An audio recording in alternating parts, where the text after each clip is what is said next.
The Vivo V50 with stunning design and pro-level portrait photography. Pre-book now. இந்த engineering ஹிஸ்டரியிலே 48 paper arrear வச்சவன் எவனுமே இல்லல்ல. Your dream plot awaits for you at OMR, ECR and GST with Nama Family Group. நஞ்சை குடித்தால் தான் சோறு போடுவேன் என்று சொல்வது போல இந்த 2000 ரூபாயை 2000 கோடியை தருவதற்கு இந்தியை ஏற்க வேண்டும். செத்த மனத்திற்கு சங்குதி கொண்டு போனால் நான் கேட்கிறேன், 2000 கோடியை அவன் தருவதற்கு இந்திய மொழிகளில் ஒன்றை கற்றுக்கொள்ள சொல்லுகிறான். இந்திய மொழிகளில் ஒன்று உனக்கு பகையா? உனக்கு விருப்பம் இருந்தால் மத்திய அரசு பணம் தரும் 60 ரூபாய், நீ வாங்கி கொண்டு கட்டடம் கட்டி வாத்தியாரை வைத்து சொல்லிக் கொடு. உனக்கு விருப்பம் இல்லை என்றால் உன்னை யாரும் மரத்தில் கட்டி வைத்து அடிக்கப் போவதில்லை. உனக்குத்தான் கல்விக் கொள்கை உன்னிடம் இருக்கிறது, வரி வசூல் இருக்கிறது, நீ தான் 48,000 கோடி செலவு செய்து நடத்துகிறாயே. கல்வி ஒத்திசைவு பட்டியல் இருக்கு. மத்திய அரசு மாநில அரசு 2 பேருக்கு அதில் ஷேர் இருக்குல்லங்க ஐயா. அதில் 2 பேரும் தனித்தனியாக தங்களுடைய கொள்கைப்படியும் திட்டப்படியும் தான் அந்த பணத்தை செலவு செய்வார்கள். இதுக்கு இந்திய திணிப்பு என்று நேற்று போர் தொடுத்தது என்பது வாள் எங்கே ஆள் இங்கே என்று பேசுவதெல்லாம் வெட்டி பேச்சு, முட்டாள்தனமான பேச்சு. நேற்று அத்தனை பேரும் இந்திய திணிப்பை பற்றியே பேசுகிறார்கள். இந்தி வருவது CBSE வழியாக வருகிறது. அந்த பள்ளிக்கூடத்தை தடுத்து நிறுத்தி விட்டாயா? அண்ணாமலை சொல்லுகிறார், பாதி பேர் அங்கே படிக்கிறான், அவன் வழியாக இந்தி உள்ளே வருகிறது. அதை கேட்பதற்கு உனக்கு துப்பில்லை, இதை கேட்கிறாயே, இதில் இந்தியே இல்லை. பாரதிய ஜனதா கட்சியை பொறுத்தவரை, பாரத பிரதமர் நரேந்திர மோடி ஐயாவை பொறுத்தவரை தெல்ல தெளிவாக இருக்கின்றோம். இந்தி எங்கேயும் திணிக்கப்படவில்லை, இந்தி எங்கேயும் யாரும் திணிக்க மாட்டார்கள். இல்ல, மறைமுகமா இந்தி திணிக்கிற முயற்சி தான் இந்த புதிய கல்விக் கொள்கை. நீங்க ஒரு நியாயமா சொல்லுங்க, நான் ஒத்துக்கிறேன். நேற்று இந்தியை திணித்தார்கள் என்று சொன்னாயே, இந்தியை தேசிய மொழியாக வைத்திருப்பதே திணிப்பு தான். இந்த தேசிய கல்விக் கொள்கையில் இந்தி எங்கே திணிக்கப்படுகிறது? இந்திய மொழிகளில் ஒன்றை கற்றுக்கொள் என்று சொன்னால் மலையாளத்தை கற்றுக்கொடு. இந்தி இங்க வந்தது எங்கே? Choice is yours. நான் மலையாள மொழி கத்துக்கிறேங்கிறதுக்கு மத்திய அரசு ஒத்துப்பாங்களா? இந்திய மொழிகளில் ஒன்றை கற்றுக்கொள் என்பதுதான் சட்டமே. இல்ல, அதுதான் அவங்க சொல்றாங்க. இந்திய மொழிகளில் ஒன்றுங்கிறதே இந்தி தான் அப்படிங்கிறது தானே திமுக அரசு வைக்கிற விமர்சனம். இருந்தா நீங்க என்ன 2 தடவை சவுக்காரடிங்க. கூட்டணி கலந்து போயிடுவோம் என்று பயந்து நேற்று ஒரு கூட்டணி கூட்டம் போட்டிருக்கிறேன். நான் சொல்கிறேன், இந்தியை எதிர்ப்பதற்காக இதுபோல் 100 கூட்டணி கூட்டங்கள் போடலாம். நாங்களெல்லாம் வெளியே இருந்து உன்னை 100க்கு 100 ஆதரிக்கிறோம். ஆக இந்த கூட்டம் ஒரு பொய்மையின் மீது உருவான கூட்டம். ஏற்கனவே தேசிய மொழியாக இருக்கின்ற இந்திய அந்த நிலையிலிருந்து விடுபடாத வரையிலும் நமக்குள்ள அச்சுறுத்தல் இருந்து கொண்டே தான் இருக்கும். கலாட்டா வாய்ஸ் நேயர்களுக்கு வணக்கம். இன்றைய சிறப்பு நேர்காணலில் நம்மோடு தமிழ்நாடு தன்னுரிமை கழகத்தின் தலைவர் திரு பல கருப்பையா நம்மோடு இணைந்திருக்கிறார். அவரை வரவேற்று நிகழ்ச்சிக்கு போகலாம். ஐயா வணக்கம். இந்த மும்மொழி கொள்கை விவகாரம் தொடர்பாக நேற்று போராட்டங்கள்லாம் நடந்தது. தமிழ்நாட்டில் இனி இருமொழி கொள்கை தான், இந்திக்கு அனுமதி இல்லை அப்படின்னு திமுக கூட்டணி கட்சிகள்லாம் சொல்கிறாங்க. இது பாஜக தரப்பில் இது நீங்கள் ஹிந்தின்னு எடுத்துக்கிறீங்க அப்படின்ற ஒரு வாதமும், நீங்கள் மறைமுகமாக ஹிந்தியை தான் திணிக்கிறீங்க அப்படின்ற இன்னொரு வாதமும் வைக்கப்படுது. நீங்கள் எப்படி பார்க்குறீங்க? சரியான்னு பார்ப்போம். மறைமுகமாக இதில் திணிக்கப்படுவது எதுவும் இல்லை. உண்மையிலேயே அந்த கஸ்தூரி ரங்கனுடைய குழு தேசிய கல்வியை ஒருங்கமைப்பதற்காக உருவாக்கப்பட்டது. அவர் சமஸ்கிருதத்துக்கு முதன்மை கொடுத்தார், இந்திக்கு முதன்மை கொடுத்தார். இதை என்ன செய்திருக்கிறார் மோடி? கல்விக் கொள்கையில் போய் இந்திய ஏற்கனவே தேசிய மொழி என்ற பெயரில் இந்தி திணிக்கப்படுகிறது. அந்த கொள்கை பிஜேபிக்கு இருக்கிறது, காங்கிரஸுக்கு இருக்கிறது. இதில் கொண்டு போய் திணித்தால் இந்த கல்வி திட்டத்தை ஏற்பார்களோ மாட்டார்களோ என்றெல்லாம் நினைத்திருக்கக்கூடும். அதனால் மோடி தான் நுழைந்து இந்திய மொழிகளில் ஒன்றை கற்றுக்கொண்டால் போதும், அது உங்களுடைய விருப்பம் என்று சொல்லி இந்த கல்விக் கொள்கையோடு விருப்பத்தை இணைத்து விட்டார். அதனாலே நீ சொல்லுகிற போராட்டத்திற்கு இந்த ஒரு வைரமுத்து பேசியிருக்கிறார், நஞ்சை குடித்தால் தான் சோறு போடுவேன் என்று சொல்வது போல இந்த 2000 ரூபாயை 2000 கோடியை தருவதற்கு இந்தியை ஏற்க வேண்டும். நஞ்சை குடித்தால் தான் சாப்பாடு போடுவேன் என்று ஒருவன் சொன்னால் எப்படியோ அது மாதிரி என்று சொன்னால், இந்த ஓமையிலிருந்து நாம் என்ன புரிந்து கொள்கிறோம் என்றால், இந்த 2000 கோடி வேண்டுமென்றால் இந்தியை ஏற்றுக்கொள். நஞ்சு இந்தி தானே, நஞ்சு இந்திய மொழிகள் அல்லவே. இவரெல்லாம் அதனால தான் அந்த கவிஞர்களின் வரிசை நின்று விட்டது. செத்த மனத்திற்கு சங்குதி கொண்டு போனால் நான் கேட்கிறேன், 2000 கோடியை அவன் தருவதற்கு இந்திய மொழிகளில் ஒன்றை கற்றுக்கொள்ள சொல்லுகிறான். இந்திய மொழிகளில் ஒன்று உனக்கு பகையா? மலையாளத்தை கற்றுக்கொடு, கன்னடத்தை கற்றுக்கொடு, துளுவத்தை கற்றுக்கொடு, தெலுங்கை கற்றுக்கொடு, திராவிட மொழிகளின் இணைப்பை ஏற்படுத்து, திராவிட இன உணர்ச்சியை வளர். இது ஒரு நல்ல வாய்ப்பு தானே. உனக்கு இதுவரையில் இந்த மாதிரி வாய்ப்பு கிடைத்தது இல்லையே. இப்போது மத்திய அரசாங்கத்தினுடைய பணத்திலே நாம் தமிழ்நாட்டில் 4 மொழிகளும் சொல்லிக் கொடுப்போம், உனக்கு வேண்டிய மொழிகளை எடுத்துக்கொள்ளலாம். இப்போது மத்திய அரசுக்கு கீழே என்கிற கேந்திரிய வித்யாலயா பள்ளிகளில் மும்மொழி கொள்கை தான் இருக்குது. இப்போ நான் போய் அங்கே தமிழ் விருப்ப பாடமாக, நான் சொல்கிறேன், தமிழ் விருப்ப பாடமாக எடுக்கணும்னு பிரியப்பட்டு போனால் தமிழ் டீச்சர் கிடையாது, நீங்கள் வேணால் ஹிந்தி எடுத்துக்கோங்களே அப்படின்ற ஒரு ஆப்ஷன் சொல்லுவார்கள். அவர்கள் வைத்திருக்கிற பள்ளிக்கூடம் ஒன்றால் ஒன்றும் செய்ய முடியாது. இல்ல மத்திய அரசு கீழேங்கிற பள்ளியிலே மும்மொழி கொள்கையை அவங்களால ஃபாலோ பண்ண முடியலையே. அதுலயும் ஹிந்தி எடுத்துக்கோங்கன்ற ஒரு டேர்ம் வரும்போதே அப்புறம் நீங்க இதே கன்னடா மலையாளம் கத்துக்கிறது எப்படி? இந்த வாதம் சரியா அது உன் கையில் கொடுத்து விடுகிறார்கள். உன்னிடம் 60 பங்கு பணம் அவன் கொடுப்பான், 40 பங்கு அவன் முழுவதும் கொடுப்பதில்லை. 60 பங்கு கொடுப்பான், நாம் 40 பங்கு. இதில் கட்டிடம் கட்டி வாத்தியார்களை நியமித்து இந்த கல்விக் கொள்கையை நிறைவேற்ற வேண்டும். தேசிய கல்விக் கொள்கைக்காக அவன் கொடுக்கின்ற பணமே தவிர உனக்குத்தான் கல்விக் கொள்கை உன்னிடம் இருக்கிறது, வரி வசூல் இருக்கிறது, நீ தான் 48,000 கோடி செலவு செய்து நடத்துகிறாயே. இப்பொழுது இந்த 2,000 கோடியில் உன்னுடைய கல்விக் கொள்கை நிலைக்கவில்லை. கல்வி ஒத்திசைவு பட்டியல் இருக்கு. மத்திய அரசு மாநில அரசு 2 பேருக்கும் அதில் ஷேர் இருக்குல்லங்க. 2 பேரும் தனித்தனியாக தங்களுடைய கொள்கைப்படியும் திட்டப்படியும் தான் அந்த பணத்தை செலவு செய்வார்கள். இப்பொழுது ஸ்டாலின் தமிழ்நாட்டில் எந்த கல்விக் கொள்கையை பின்பற்றுகிறார் என்று அது கேட்காது. மத்திய அரசு எந்த கொள்கையை பின்பற்றுகிறது என்று இவர்கள் கேட்க முடியாது. உனக்கு விருப்பம் இருந்தால் மத்திய அரசு பணம் தரும் 60 ரூபாய், நீ வாங்கி கொண்டு கட்டடம் கட்டி வாத்தியாரை வைத்து சொல்லிக் கொடு. உனக்கு விருப்பம் இல்லை என்றால் உன்னை யாரும் மரத்தில் கட்டி வைத்து அடிக்கப் போவதில்லை. மத்திய அரசுக்கு நான் கொடுக்குற வரியை எனக்கு கட்ட விருப்பம் இல்லை, நான் என் வரியை எனக்கு வர வரியை நானே வச்சு அரசாங்கம் நடத்திக்கிறோன்னு ஒரு அரசு சொல்ல முடியுமா? எந்த அரசு சொல்ல முடியும்? தமிழக அரசு சொல்ல முடியுமா? எப்படி சொல்ல முடியும்? அதே மாதிரி தானே இதுக்கும். இல்லை, ஒவ்வொன்றுக்கும் சொல்லுவாயே. இந்த மாநில அரசு வேறொன்றுக்காக கட்ட மாட்டேன் என்று சொல்லும், இந்த மாநில அரசு இந்திக்காக கட்ட மாட்டேன் என்று சொல்லும். இப்படியே ஆக மட்டும் தான் இந்தியா நடக்காது. இதெல்லாம் வெட்டி பேச்சு. இந்த 3ஆம் தர பேச்சாளி மேடையில் பேசுகிற பேச்சு இது. நான் என்ன சொல்லுகிறேன் என்றால், உனக்கு எல்லா உரிமைகளும் இருக்கிறது. உன்னுடைய கல்விக் கொள்கையை நீ நிறைவேற்றிக் கொள்கிறாய். 48,000 கோடி செலவழிக்கிறாய். அதில் பெரும்பான்மையானவை அரசு பள்ளிக்கூடங்கள். ஆனால் சிபிஎஸ்சியில் இந்தி கற்பிக்கிறானே, அதை தடுத்தாயா? உன்னுடைய மண்ணில் நீ என்ன செய்திருக்க வேண்டும்? சிபிஎஸ்சி திட்டத்தையே நான் அனுமதிக்க மாட்டேன். சொல்ல முடிந்ததா? நடக்குமா? போட்டுக்கு போவார்களா என்பதெல்லாம் அப்புறம் இருக்கட்டும். சிபிஎஸ்சி திட்டத்தில் இந்தி வருகிறது. ஆகவே என்னுடைய மண்ணில் நடக்கின்ற தனியார் பள்ளிகளில் நான் இந்தியை சொல்லிக் கொடுக்க ஒப்புக்கொள்ள மாட்டேன் என்று உன்னால் சொல்ல முடியுமா? நீங்களே சொல்லிட்டீங்க அது தனியார் பள்ளின்னு. தனியார் பள்ளி அவங்க விருப்பப்படி தானே அவங்க இது பண்ணிப்பாங்க. அரசு தானே கொள்கை வைக்கிறது. தனியார் பள்ளி அவனுக்கு வேண்டியதை சொல்லி கொடுப்பாங்க. தனியார் பள்ளியில இங்க பைசா வாங்கிட்டு யோகா சொல்லி தராங்க, ஸ்விம்மிங் சொல்லி தராங்க, இதெல்லாம் தான் சொல்லி தராங்க. அது அவங்கவுங்க விருப்பத்துக்கு தேவையானதை அவங்க படிச்சுக்கிறாங்க. விளையாட்டு சொல்லிக் கொடுக்குறது வேறங்க. அதாவது கல்விக் கொள்கையை, தமிழ்நாட்டு கல்விக் கொள்கையை அதனுடைய அடிப்படையில் இயங்குவதற்காகத்தானே தமிழ்நாட்டில் பள்ளிகள் இயங்குகின்றன. தனியார் அவனுடைய விருப்பத்திற்கு ஏற்ப சொல்லிக் கொடுக்க முடியுமா? சிபிஎஸ்சி சென்ட்ரல் போர்டு தானே ஐயா. சென்ட்ரல் போர்டு மும்மொழி கொள்கையெல்லாம் அவங்க அதை தானே ஏற்று பண்ணுவாங்க. என்னுடைய நாட்டில் சிபிஎஸ்சியை வைத்துக்கொள்ள வேண்டாம், வேறு நாட்டில் வைத்துக்கொள்ள சொல்ல முடிந்ததா? இப்பொழுது பேசுகிறாயே, இந்தி வருவது சிபிஎஸ்சி வழியாக வருகிறது. அந்த பள்ளிக்கூடத்தை தடுத்து நிறுத்தி விட்டாயா? நீ சொல்லலாம் இல்லையா? சிபிஎஸ்சி இந்தியை கொண்டு வருகிறது, அது இந்தியை தவிர்த்து விட்டு இந்த நாட்டில் கற்பிக்கட்டும், இல்லாவிட்டால் சிபிஎஸ்சி முறையை தமிழ்நாடு ஏற்காது. போடுவே தீர்மானம். பாதி பேர் அங்கே படிக்கிறான். அண்ணாமலை சொல்லுகிறார், பாதி பேர் அங்கே படிக்கிறான், அவன் வழியாக இந்தி உள்ளே வருகிறது. அதை கேட்பதற்கு உனக்கு துப்பில்லை, இதை கேட்கிறாயே, இதில் இந்தியே இல்லை. நான் சொல்கிறேன், இது அண்ணாமலை சொல்வதற்கு முன்னால் நான் சொன்னேன், அண்ணாமலை இந்தி தேசிய மொழி, இந்தி வேண்டாம் என்று சொல்வது காலாவதியாகிவிட்ட கொள்கை என்று சொன்னார். நான் அவர் சும்மா அந்த சீமான் பேசுவது மாதிரி பேசுவார் அண்ணாமலை. நம்ம சீமான், கவர்னர், அண்ணாமலை எல்லாரும் ஒரு மாதிரியாக பேசுவார்கள். அது காலாவதியாகி போன கொள்கையா? எங்களின் மீது இன்னொரு மொழி திணிக்கப்படுவது என்பது காலாவதியான கொள்கையா? நீ என்ன இந்தியை திணிக்க? இந்தியை எவன் விரும்புகிறான்? அது ஒரு கூறுகட்ட மொழி. கிதாப் என்பது ஆண்பால், தவாத் என்பது பெண்பால். தவாத் என்றால் மைக்கூடு, கிதாப் என்றால் புத்தகம். புத்தகம் எப்படி ஆண்பாலாகும்? மைக்கூடு எப்படி பெண்பாலாகும்? இது ஒரு மொழி என்று இதை உண்டாக்கியிருக்கிறான். இதை இந்தியா முழுவதும் கற்றுக்கொள்ள வேண்டும் என்று அவன் வேறு சொல்லுகிறான். நான் சொல்கிறேன், இதற்கு நம்முடைய மொழிக்கு சமமான மொழி சமக்கிருதம். அது பார்ப்பானுடைய மொழியை செத்து போய்விட்டது, அது நம்மீது திணிக்கிறான் என்பது தான் நம்முடைய கோபமே தவிர, அது எல்லா கூறுகளையும் உடைய ஒரு கிளாசிக்கல் லாங்குவேஜ். அது வேறு. இந்த இந்திக்கு ஒரு அளவும் கிடையாது. இந்தியை திணிப்பதை காலாவதியான கொள்கை. என்ன காலாவதியான கொள்கை? தமிழர்கள் அமெரிக்காவுக்கு போவதற்கு களவாணித்தனமாக எப்படி போகலாம் என்று தெரிந்து கொண்டிருக்கின்ற காலத்தில் அவன் ஆங்கிலம் கற்றுக்கொண்டு வந்தாயா என்று கேட்கிறானா? அவனுடைய தகுதியெல்லாம் அவன் பெற்றுக்கொண்டு போகிறான். என்ன, எங்கே எது வாழத்தக்க இடமோ அங்கே நீ இந்தி வாழத்தக்க இடமாக ஆக்கு. அமெரிக்கா இன்னொரு அமெரிக்காவாக உத்தரப்பிரதேசத்தை ஆக்கு. அங்கே விடுவான். இந்தியும் படிப்பான், உருதுவும் படிப்பான், எது வேண்டுமானாலும் படிப்பான். வாழ்க்கைக்கான தேவைதான் மனிதனை உந்துகிறதே தவிர நீ கட்டாயப்படுத்தி பேரின ஆதிக்கத்திற்கு, மெஜாரிட்டேரியன் ரூல், அதுதான் உன்னுடைய இந்தியினுடைய நோக்கம். இந்தி வழியாக நீ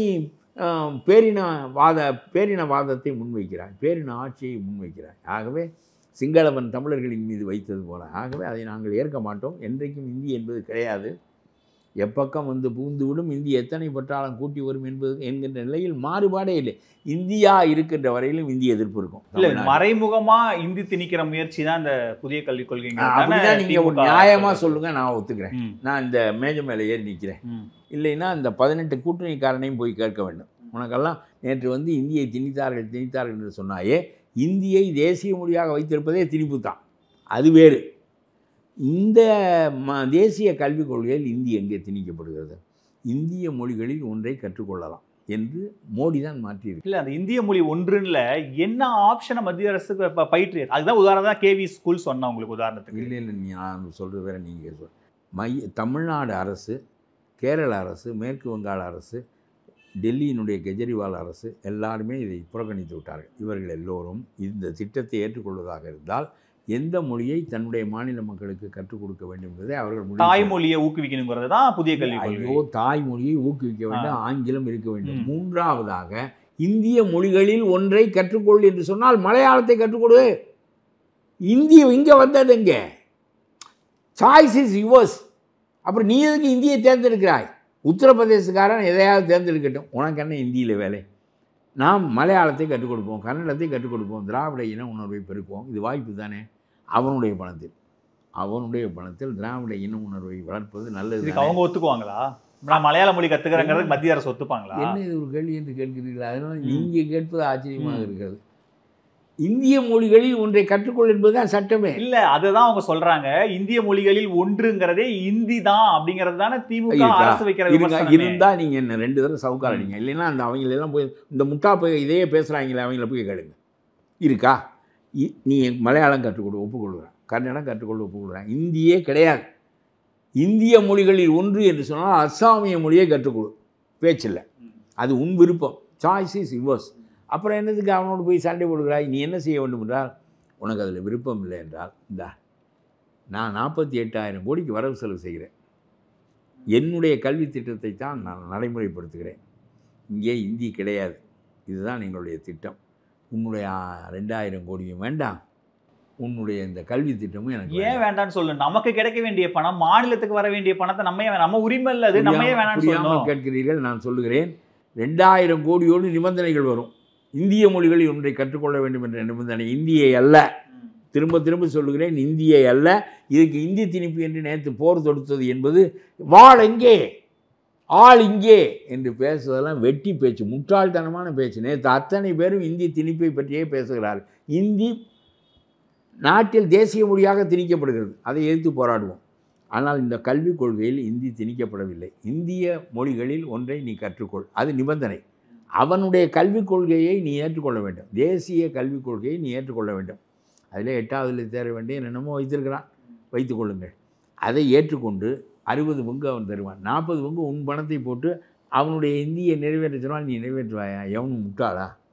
அவன் உன்னுடைய விருப்பப்படி ஒரு மொழியை தேர்வு செய்து கொள், நான் 60 ரூபாய் தருகிறேன். ஆனால் அந்த தேசிய கல்விக் கொள்கையை நீ அடிப்படையாக வைத்துக்கொள்ள வேண்டும். சிபிஎஸ்சி எப்படி ஒரு போர்டோ, அது மாதிரி தேசிய கல்விக் கொள்கை ஒரு போர்டு. அந்த கொள்கையின்படி நீ நடக்கலாம். நீ இந்தியை பற்றி மட்டும் பயப்பட வேண்டாம், நீ விரும்பிய மொழியை கற்பிக்கலாம் என்று சொல்லி 60 ரூபாய் தருகிறான். வேண்டுமென்றால் கட்டடம் கட்டு, வாத்தியார் போடு. அவனுடைய கல்விக் கொள்கை ஒன்றும் குடிமொழி போகின்ற கல்விக் கொள்கை இல்லை. எல்லாம் இந்த மாதிரி வைத்திருக்கிறான். 8ஆவது தேர வேண்டும், 4ஆவது தேர என்னென்னமோ வைத்திருக்கிறான். அதை கடைப்பிடிப்பதா அதெல்லாம் முக்கியம் இல்லை. இந்தி திணிக்கப்பட்டால் அந்த கல்விக்கூடத்தை அதை ஏற்றுக்கொள்ளக்கூடாது. அந்த கல்விக் கொள்கை இந்தி திணிக்கப்படவில்லை. இந்திய மொழிகளில் ஒன்றை தேர்வு செய்வதற்குரிய உரிமை அரசாங்கத்திற்கு உண்டு, மாநில அரசாங்கத்திற்கு. அப்போனா நம்முடைய திராவிட மொழிகளை கற்பி. இல்லாவிட்டால் என்னுடைய கருத்து, நிகழ்கால உலகத்தில் குளோபலைஸ்டு வேர்ல்டில் தேவையில்லாமல் மொழிகளை கற்றுக்கொள்வது வீண் வெட்டி வேலை. சீனாவுக்கு தமிழ் மட்டுமே தெரிந்தவன் போய்விட்டு வந்து விட்டான். எனக்கு வேண்டியவன் அவன் செல்லிலே தமிழில் பேசுகிறான், அதை அடித்து காட்டுகிறது. சீனாவில் மாற்றி காட்டுகிறது. அவன் பேசுகிறான், இவனுக்கு தமிழில் மாற்றி காட்டு. இவ்வளவு வசதி வந்த காலத்தில் இதற்காக மொழியை கற்றுக்கொள்ள தமிழை ஏன் கற்றுக்கொள்ள வேண்டுமென்றால், உலகத்தில் இல்லாத மிகச்சிறந்த இலக்கியங்களும் நம்மை நாகரிகப்படுத்திய அடிக்கூறுகளும் தமிழிலே இருக்கின்றன. இது அல்லாமல் இந்தியனுடைய தாய்மொழியாக இருந்தால் போட ஆங்கிலம் மட்டும்தான் கற்றுக்கொள்வேன் என்று சொல்லிவிட்டு போய்விடுவேன். இது ஒரு மொழி, இதை கற்றுக்கொண்டு எனக்கு தாய்மொழியாக இருந்தால் ஒரு வேஸ்ட் என்று சொல்லிவிடுவேன். என்ன, தமிழ் ஆக சிறந்த மொழி, சமஸ்கிருதம் அதே மாதிரி ஒரு சிறந்த மொழி. அவன் விடமாட்டேன்கிறானே பிராமணன், அதற்கு பெரிய காரணங்களெல்லாம் உண்டு.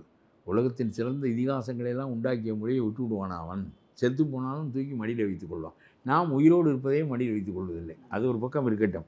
ஆகவே இந்தி திணிக்கப்படவில்லை கல்விக் கொள்கையின் வழியாக. இதற்கு ஒரு கூட்டம் போட்டு 12 கட்சியை நீ சேர்த்தது, இவனெல்லாம் அந்த பக்கம் ஓடி விடுவானோ என்ற பயத்தில் நீ சேர்த்து வைத்துக் கொள்கிறாயே தவிர, இடைவிடாமல் நம்ம வீட்டில் ஒரு விசேஷத்தை வைத்து எல்லாரையும் சாப்பிட வர சொல்லி நெருக்கத்தை கூட்டிக் கொள்வது போல நீ நேற்று பேசினாய் தவிர, நீ பேசியது நேற்று ஒருவன் பேசியதும் புத்தியோடு பேசிய பேச்சு மாதிரி எனக்கு தெரியல. வைகோ பேசுகிறோம், இந்தி எங்கே எங்கே எங்கே, வாழ எங்கே, தோள் எங்கே, என்ன ஒரு பாட்டு பாடுவார், வாழெடுத்து போர் தொடுத்த வீரம் எங்கே, வெங்குருதி வாழெங்கே, தோள்கள் எங்கே, கோல் எடுத்த பேரெல்லாம் ஆள வந்தார், கொட்டாவி விட்டபடி தூங்குகிறாய். 67க்கு முன்னால் சரி, நீ ஆட்சியில் பங்கு பெற்றாயே, கூட்டணி ஆட்சியில் இருந்தாயே, வாஜ்பாயோடு இருந்தாயே, ஒரு நாளாவது இந்த இந்தி கொள்கை நச்சு கொள்கை சொன்னாயா?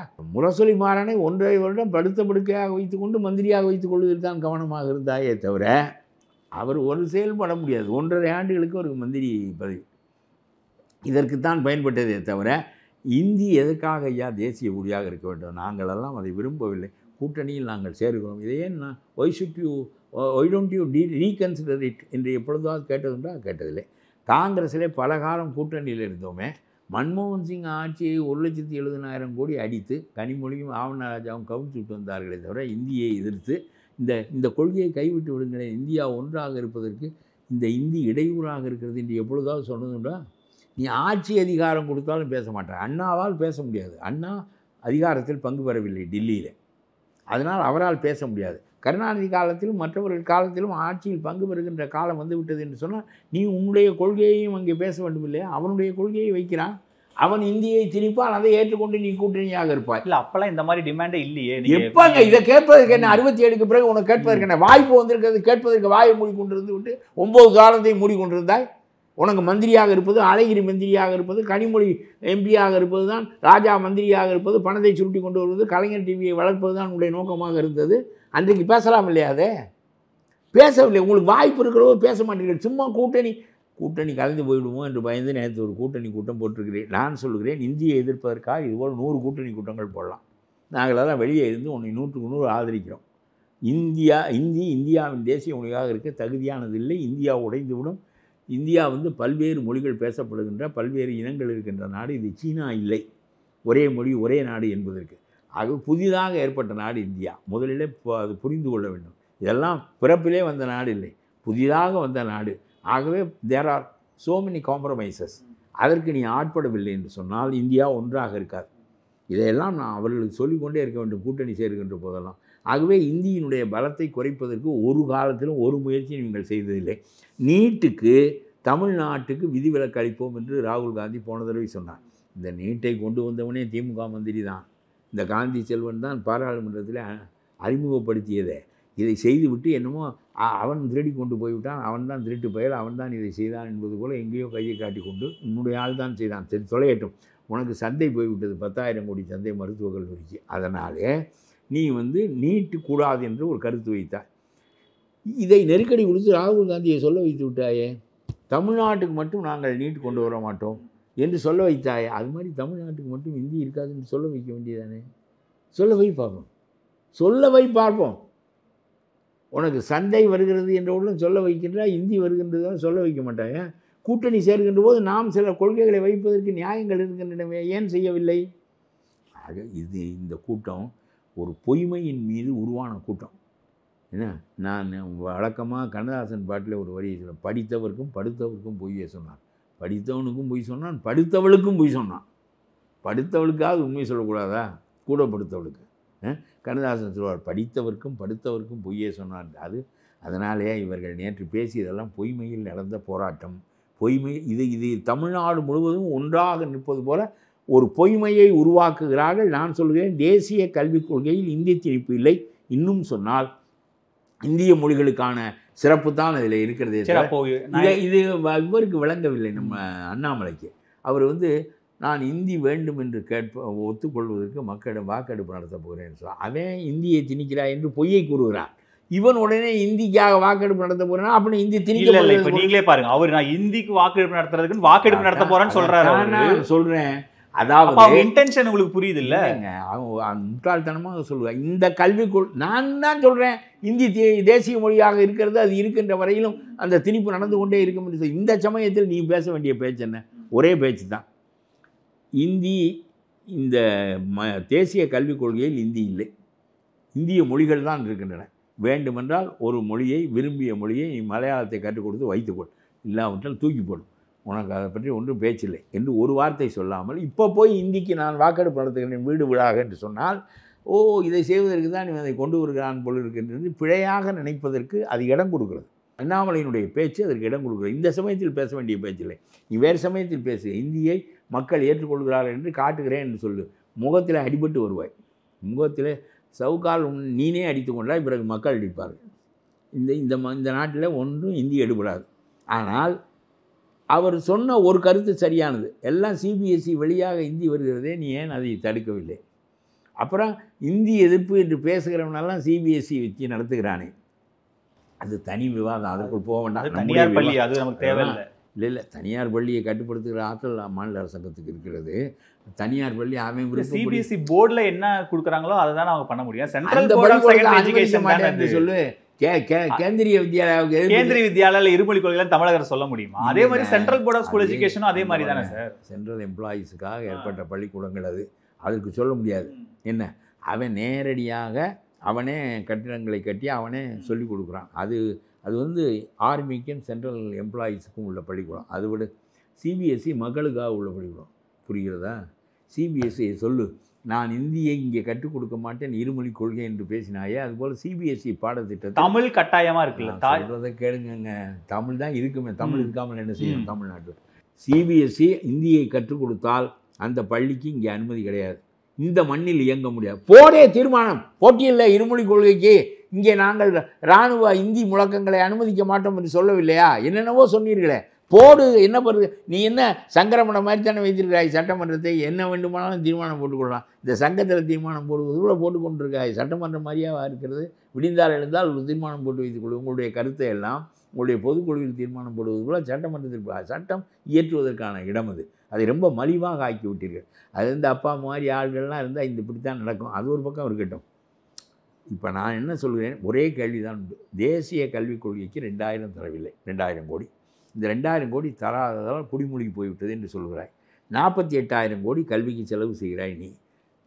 நம்முடைய கல்வி திட்டம் தான் நிறைவேறுகிறது. இந்த திட்டத்தை வேண்டாம் என்று சொல். அவன் அடிப்பான் அவனை. இந்த திட்டமும் வேண்டாம், இந்த 2000 கோடியும் வேண்டாம். நீ என்ன சொல்கிறாய்? மக்கள் வரிப்பணத்தில் வருவது என்னுடைய உரிமை என்கிற அந்த கல்விக் கொள்கைக்கான உரிமை தான் அது. அதை நிறைவேற்றினால்தான் நம்ம தருவான். அதை நிறைவேற்றவில்லை என்றால் அந்த கொள்கையின் மூலமாக நாட்டை முன்னேற்றுவது என்ற கொள்கையை மைய அரசு எடுத்திருந்தால் அவன் பாராளுமன்றத்தில் அதை நிறைவேற்றுகின்ற போது அவனுடைய ஆட்சியை நீங்கள் தோற்கடியுங்கள், அது வேறு. அவன் போடுகின்ற திட்டங்களுக்கு அவன் வைக்கின்ற நிபந்தனைகள் என்னவோ அந்த நிபந்தனைகளின்படி தான் அந்த நிதி உங்களுக்கு ஒதுக்கப்படும். இல்லாவிட்டால் நீங்கள் எதிர்த்து நிற்கலாம், மக்களிடம் அவர்களுக்கு விரோத உணர்ச்சியை உண்டாக்கலாம், அதெல்லாம் செய்யலாம். அதெல்லாம் போகட்டும்.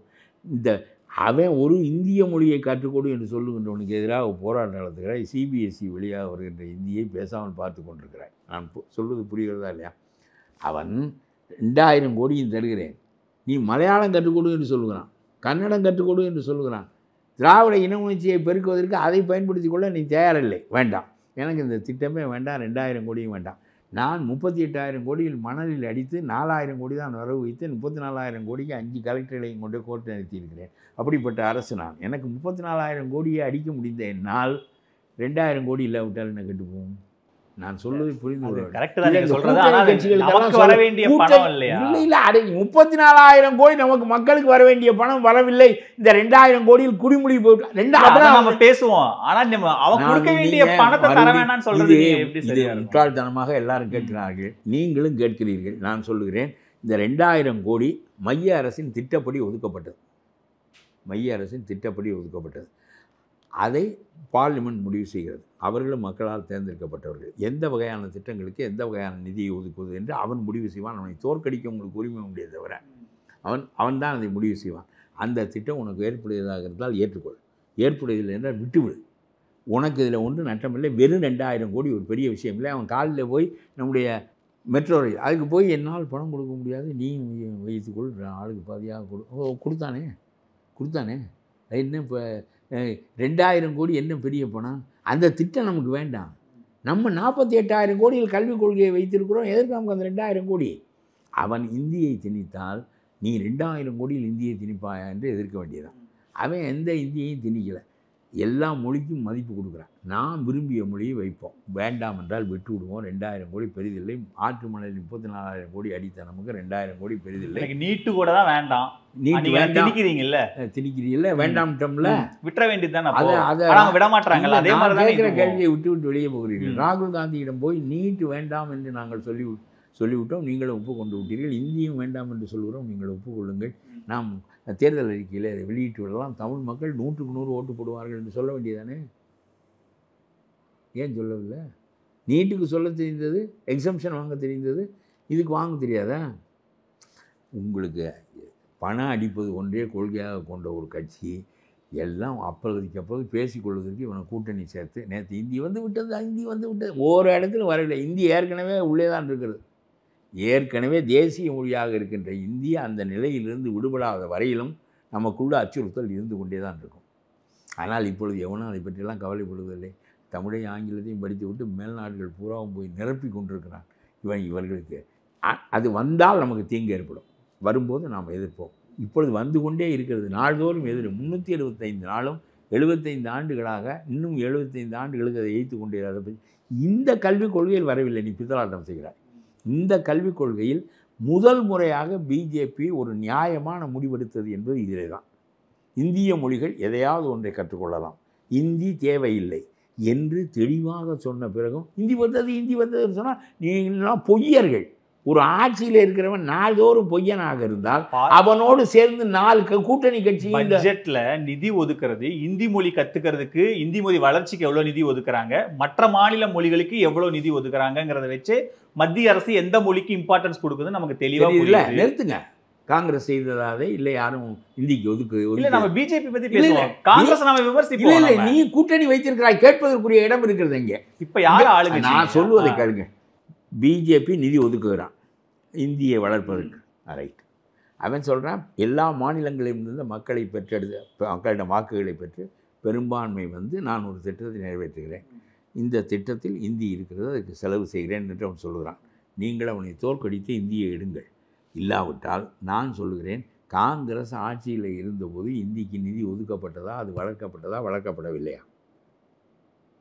அவனோடு எதற்கு சேர்கிறாய்? பிஜேபியை மட்டும் பேசுகிறாய், அவனோடு எதற்கு சேர்கிறாய்? கேட்டதுக்கு பதில் சொல்லுங்கள். காங்கிரஸிலும் இந்திக்கு நிதி ஒதுக்கப்படுகிறது. 67 எத்தனை பேரை சுட்டு கொண்டு விட்டான்? 67 எத்தனை பேரை சுட்டு கொண்டு செய்தவன் பிஜேபியா? காங்கிரஸ்காரன். அவனுடைய மொழி வந்து இந்தி தேசிய மொழியாக இல்லாமல் 18 மொழியும் தேசிய மொழியாகிவிட்டதா? அவனோடு சேர்கிற போது இதை எப்பொழுதாவது கேட்டிருக்காய்? எதிரியாக இருப்பதினால் நீ இந்த பணத்தை எதற்காக இந்திக்கு செலவு செய்கிறாய் என்று கேட்கிறாய். அவன் சொல்லுகிறான், we are elected people. ஆனால் காங்கிரஸ் வந்து ஒரு நாளும் நாம் இந்த மாதிரி நிதி உங்களுக்கு தர முடியாதுன்னு காங்கிரஸ் அரசாங்கம் என்னைக்காவது மறுத்திருக்கா? என்னைக்காவது பேசுகிற இத்தனை பேர் சாக நீட் விவகாரம் அதை விட்டு வெளியே வந்து 50 ஆண்டுகளாகிவிட்டு ரோட்டில் நிற்கிறாய் நீ. அதாவது இந்த காங்கிரஸ் ரோட்டில் நிற்பதற்கு காரணம் இந்த இந்தியை இந்த போட்டது தான். எவ்வளவு போராட்டம், 15 ஆண்டுகளாக போராட்டம். அவனோடு போராடி கலைத்து இப்பொழுது அவனோடு சேர்ந்து கொண்டு அவனிடம் இந்தியை பற்றி பேசுவதில்லை. அவன் இந்தி கொள்கையை விட்டுவிட்டோம் என்று சொல்கிறானா? நியாயமாக சொல்லுங்கள். நீ கூட்டணி சேர்கிற போது, ஆட்சியில் பங்கு பெறுகின்ற போது, இங்கே வா, நாங்களும் இந்த கேபினெட்டை பகிர்ந்து கொள்கிறோம். கேபினெட்டில் தான் எல்லா தீர்மானங்களும் முடிவாகின்றன. பாராளுமன்றம் அதை என்டாஸ் செய்கிறது. நான் கேபினெட்டில் I won't vote for your Hindi policy சொல்லு. அப்புறம் பாராளுமன்றத்தில் you don't vote for the Hindi imposition. அவன் வரிசையாக செலவழித்து கொண்டு தான் இருக்கான். காங்கிரஸிலும் செலவழிக்கிறான், பிஜேபியிலும் செலவழிக்கிறான். இல்லாவிட்டால் அவன் வடநாட்டில் இருக்க முடியாது. என்ன, இந்தி தேசிய மொழி இல்லை என்று சொல்லிவிட்டால் காங்கிரஸை வங்காள குடாக்களில் வீசி விடுவான். ஊபி காரணம், பீகார் காரணம். சரியா? அதில் பேச மாட்டேன். அவன் வந்து அதற்கு செலவு செய்தால் உனக்கு ஏற்புடையது. ஏனென்றால் மலத்தை அவன் மிதித்தால் அது மணக்கம், இவன் மிதித்தால் தான் அது நாற்றம். இதானே பிஜேபி செலவழிக்கிறானே என்று கேட்கிறீர்களே. பிஜேபி செலவழிக்கிறான், காங்கிரஸும் செலவழிக்கிறான். இந்தியை மொத்தமாக எதிர்ப்பதற்கும் ஒழிப்பதற்கும் இந்தி பேசாத மாநிலங்களெல்லாம் திரட்டு. கடுமையான போராட்டம் நடத்து. அப்படியெல்லாம் செய்வதை விட்டு திணிக்கப்படாத மத்திய கல்விக் கொள்கையில் திணித்து விட்டார்கள் என்று நீ ஓலமிடுவது உன்னுடைய கூட்டணியை காப்பாற்றிக் கொள்வதற்கும் உன்னுடைய கூட்டணி கட்சிக்காரன் தான் விற்கப்பட வேண்டும். என்ன அவன் என்ன வீதியில் திரிகிறவனா? எல்லாரும் தலைவர்கள். ஏங்க இந்த மொழியில் தான் வேறு மொழி கற்றுக் கொடுக்கலாம் என்று சொல்லிவிட்டாரே, நான் மலையாளம் கற்றுக் கொடுப்போம் என்று சொல்லலாம்ல? இல்லை வேண்டாங்க இந்த திட்டமே நமக்கு என்று சொல்லிவிட்டு வேறு வேலையை பார்க்க வேண்டியதானே? பூதாகரமாக கிளப்பி கொண்டிருக்கிறார்களே, இதில் என்ன இருக்கிறது? இந்த கல்விக் கொள்கையை எதிர்த்து தானே போராட்டம். மொத்தமாக இந்தியை எதிர்த்து என்றால் என்றைக்கு வேண்டுமானாலும் நடத்து, 365 நாள் நடத்து. இதை ஒட்டி நடத்த வேண்டாம். 365 நாள் நடத்து, 10 ஆண்டுகளுக்கு நடத்து. ஆட்சியில் இருக்கின்ற போதெல்லாம் நாம் எதிர்த்து போராடுவோம், மக்களுக்கு தெரியும். ஆட்சி இருந்தாலும் இல்லாவிட்டால் அதை நான் ஒப்புக்கொள்கிறேன். இப்போ தேசிய கல்விக் கொள்கையை பற்றி மட்டும்தான் பேச்சு. அவன் 2000 கோடி தரவில்லை என்பது மட்டும்தான் பேச்சு. அவன் தருவதற்கு இந்திய மொழிகளில் ஒன்றே வழக்க நினைக்கிறான். இது நியாயமான கொள்கை, இதில் எந்த தப்பும் கிடையாது. எந்த கொள்கையாவது நாம் தேர்ந்தெடுத்து திராவிட இன உணர்வை நாம் வளர்க்கலாம். அதை செய்வதற்கு உனக்கு புத்தி இல்லை. அவன் 2000 கோடி தரவில்லை என்கிறாய். நீ 48,000 கோடியில் 2000 கோடி ஒரு பெருசா? மணலில் அடித்த 34,000 கோடியில் 2000 கோடி பெருசா? இதற்கு செத்த மனத்துக்கு சங்கூதி கொண்டு போகிற வைரமுத்து நஞ்சை குடித்தால் தான் சாப்பாடு தருவேன் என்கிறான். எவ்வளவு முரணாக இருக்கிறது பார்த்தீர்களா? இதெல்லாம் இவர்களெல்லாம் இந்த நாட்டை வழிநடத்த வந்தவர்கள். எங்கே செத்த பணம் போகிறோது சங்கூதி கொண்டு திரிவதற்கு இருக்கின்றவன் போல இதெல்லாம் ஒரு கவிஞர்கள். நம்முடைய நாட்டினுடைய தரத்தை பாருங்கள். என்ன பேசுகிறாங்க?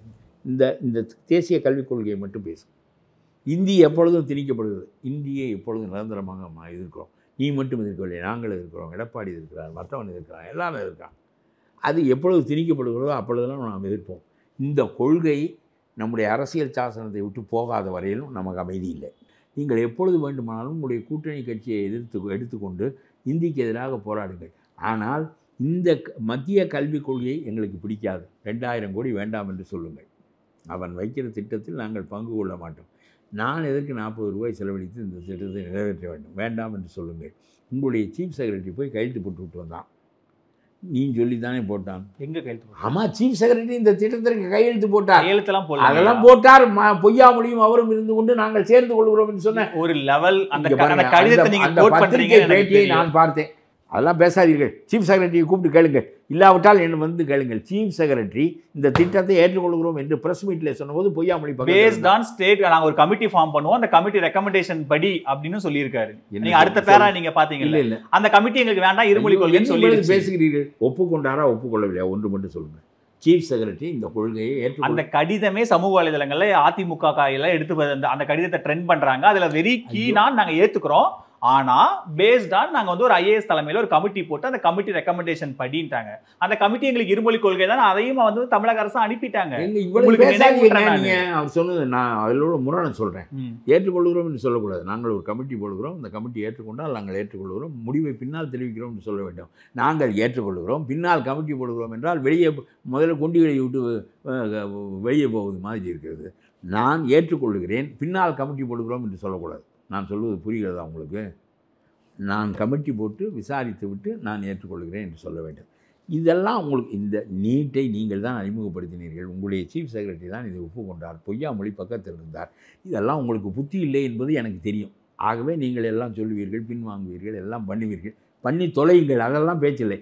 இப்பொழுது இந்த கல்வி திட்டத்தில் இந்தி எங்கே வருகிறது? இந்திய மொழிகள் வருகின்றன. உங்களுக்கு சம்மதம் இருந்தால் 2000 கோடியை பெற்றுக்கொண்டு இந்திய மொழிகளில் ஒன்றை கற்பியுங்கள். இல்ல பாஜகவோட நோக்கம் இந்தி திணிக்கிறதாங்கிறாங்க. ஏன்னா அவங்களுடைய செயல்பாடுகள் அப்படிதான் இருக்குங்கிறது தான் விமர்சனமே. கொள்கையோடு சம்பந்தப்படுத்துங்களா? அதையே பேசுங்க. பாஜகவினுடைய நோக்கம் இந்தியை திணிப்பது, காங்கிரசினுடைய நோக்கம் இந்தியை திணிப்பது, இந்தியாவின் தேசிய மொழியாக இருக்க வேண்டும் என்று இந்த தேசிய கட்சிகள் எல்லாம் நாள்தோறும் சொல்லுகின்றன. வாஜ்பாய் அரசாங்கத்தில் இருக்கிறாய், ராகுல் காந்தி அரசாங்கத்தில் இருக்கிறாய், அப்புறம் என்ன இதை பற்றி பேசுகிறாய்? அங்கெல்லாம் பேசுகிற போது ஒரு நாள் கூட நீ இந்த மந்திரி சபை கூட்டத்தில் பேசியதில்லை, ஒரு நாள் கூட நீ பாராளுமன்றத்தில் இதை எய்த்து பேசியதில்லை, எய்த்து வாக்களித்ததில்லை. அப்பொழுதெல்லாம் இந்தி வளர்க்கப்படாமல் இருந்ததா? அதெல்லாம் பேச்சில்லை. இந்தி என்றைக்கும் நிலையாக எதிர்க்கப்பட வேண்டிய மொழி. சும்மா நீங்கள் வெளியே போய் வருகிறீர்கள். எனக்கு பேசுவதற்கு அதனால தான் பாடாகிறது. நான் இந்த கல்வி திட்டம், இந்த 2000 கோடி, இந்த கல்வி திட்டத்தில் இந்தி திணிப்பு இருக்கிறதா? இதில் இந்திய மொழிகள் ஏற்றுக்கொள்ளப்பட வேண்டும். ஒன்று, நீ மலையாளத்தை நான் திரும்ப சொல்கிறேன், திராவிட இன உணர்வை வளர்ப்பதற்கு மலையாளமும் தெலுங்கும் கற்பித்து தொலைத்து முழு திராவிடமாக ஆக்கு என்று சொல்கிறேன். அதை விட்டு இந்தி வருகிறது, வராத இந்தியை வருகிறது என்று சொன்னால் எப்படி இதற்கு பதில் பேசுவது? இந்த 18 கட்சிக்காரனும் ஒன்று சேர்க்கிறான், இதை மக்களுக்கு கற்பிக்க மாட்டேன்கிறான். ஒரு பொய்யின் மீது எதற்கு அரசியல் நடத்துகிறீர்கள்? இந்தி நிரந்தரமான பகையாக நமக்கு இருக்கிறது, நம்முடைய வாழ் மீது தொங்கிக் கொண்டே இருக்கிறது. எப்பொழுதும் நீங்கள் போராடுவதற்கு கடமைப்பட்டவர்கள். ஆனால் இந்த தேசிய கல்விக் கொள்கையின் சார்பாக இல்லை. தேசிய கல்விக் கொள்கை தூய்மையாகத்தான் வந்திருக்கிறது. மோடி செய்த ஒரே ஒரு சார்பற்ற செயல் ஒன்று உண்டு என்றால் அது இந்திய மொழிகள் எல்லாவற்றுக்கும் மதிப்பு கொடுத்து இதை கற்றுக் கொடுங்கள் என்று அவர் சொன்னது. அவருக்கு என்னவோ வெளிநாட்டோடு ஒரு பகை உணர்ச்சி இருக்கிறது. ஆகவே மாத்ருபாஷா என்று சொல்லி தாய்மொழியை அவர் பாராளுமன்றத்தில் வைத்த காரணத்தினால் தான் நம்முடைய 40 உறுப்பினர்களும் பேசுகிறார்கள். இல்லாவிட்டால் அவர் வாய் மூடிக்கொண்டிருப்பார்கள். அந்த சீதாராமனும் சிதம்பரம் தான் பேசுவார்கள். அது ஒரு பக்கம் இருக்கட்டும். இதில் மாத்ருபாஷாவுக்கு அப்புறம் இந்திய பாஷா என்று அவர் கருதுகிறார். உனக்கு விருப்பம் என்றால் இதை எடுத்துக்கொள், இல்லாவிட்டால் விடு. நானாக இருந்தால் எனக்கு இந்த கல்விக் கொள்கையும் வேண்டாம், 2000 கோடியும் வேண்டாம். எனக்கு வேலை அமெரிக்காவில் இருக்கிறது, இங்கே ஒன்று என்ன வேலை? மலையாளத்தை கற்றுக்கொண்டு என்ன பயன்? அவனெல்லாம் மாநில உரிமையை பற்றி இவ்வளோ ஆண்டுகாலம் பேசுகிறேன். எது மக்களுக்கு ஏற்படுகிறதோ அதை பேசுகிறீர்களா? சும்மா நீங்கள் வரையறுத்து வைத்திருப்பதா மாநில உரிமை? நான் தான் மாநில உரிமையை பற்றி பேசுகிறேன். நீங்கள் வரையறுத்து வைத்திருப்பதா நான் மாநில உரிமை? பிழைப்புக்கு அமெரிக்காவுக்கு கால்நடையாக போய் கொண்டிருக்கிறான். அவ்வளவு பெரிய கவர்ச்சி இருக்கிற இடத்தை விட்டுவிட்டு அந்த மொழியை விட்டுவிட்டு சும்மா இந்த மொழியை படி அந்த மொழியை படி. அதெல்லாம் நான் I will choose for my life. நீ இல்லை, யூ கேனாட் டிக்டேட். அதான் இப்போ பேச்சு. நன்றி ஐயா, நேரத்தை எங்களோட செலவழிச்சதுக்கு ரொம்ப நன்றி. The Vivo V50 with stunning design and pro level portrait photography. Pre-book now. நீ எவ்வளவு லவ் பண்றேன்றத உன் கிஸ்ல காட்டு. Your dream plot awaits for you at OMR, ECR and GST with Nama Family Group.